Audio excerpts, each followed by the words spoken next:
the first death happened here. Yeah? So right here happened. Rest in peace, JD got killed right here by another mate of mine that killed him. Robin Travis grew up in Hackney. In the early 2000s, stabbings were rare here.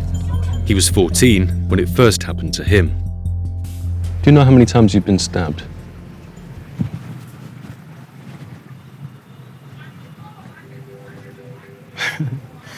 Five different occasions. Robin spent his childhood in the middle of an emerging rivalry between two local housing estates. Because for me, it was 24/7, there's no back down. And that starts from a young age. Do you want to be the victim or do you want to be the victor?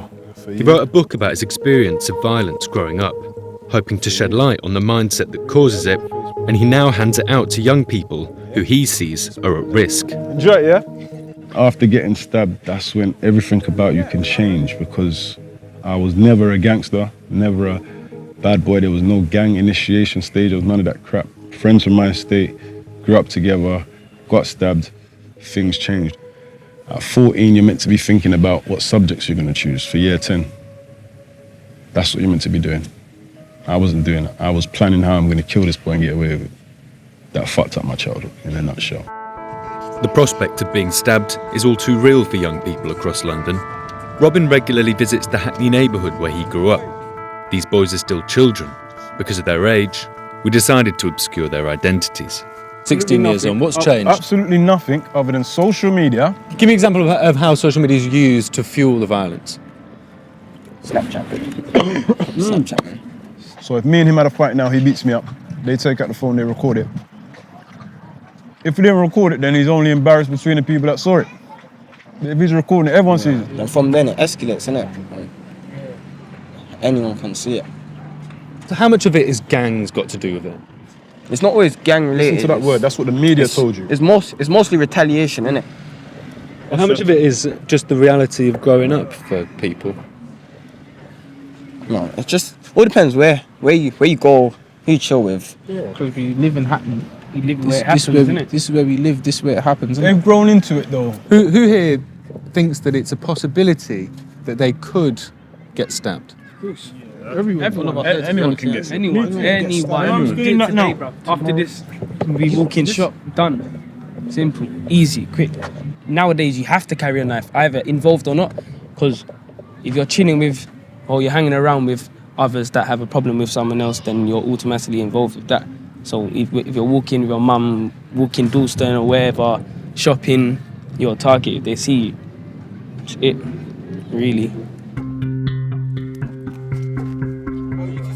Robin runs a weekly boxing class. KPF. Cayenne Prince Foundation. Mark's son. Today, former pro boxer Mark Prince is helping out. Mark lost his 15-year-old son Cayenne in 2006. He was stabbed to death outside the gates of his school while trying to break up a fight between two boys. How have you come to understand and view the tragedy that happened to your son? First, understanding it is accepting it. And that's very difficult for every parent to do. You're not going to see your child again. But once I accepted that, I began moving on. Okay, so I can now say, okay, so what's my role? What? 2, that's the second one. Okay, 1, 2. So I realize that a lot of our young men don't get enough praise. Good, now do your 1, 2. And that's what I was injecting into that young man. And I used that little training session and that connection we had to let him know you're special, you're different, you set the trend, you're in charge of your life and the direction it goes. I can't do that. I asked those boys, who here knows someone who's been stabbed? And who here thinks it's a possibility that that could happen to them? And they all put their hands up. Wow. Describe that to me. Why is that the case? That's so sad, man, because they fully understand. People just don't value their own lives. They don't have that respect. They don't have that self-esteem. They don't have that self-identity for themselves. And they know at any point at all, when they're on the roads, they could bump into that kind of person. what's controlling us. It's the reality of it. So we just need to be honest in the community. What are the common misconceptions about knife crime, particularly children stabbing other I children? don't know about knife crime. That's all I can say to them. All I know about is being a prison to the street and having that mindset of wanting to hurt someone because you can't beat them. Fuck knife crime.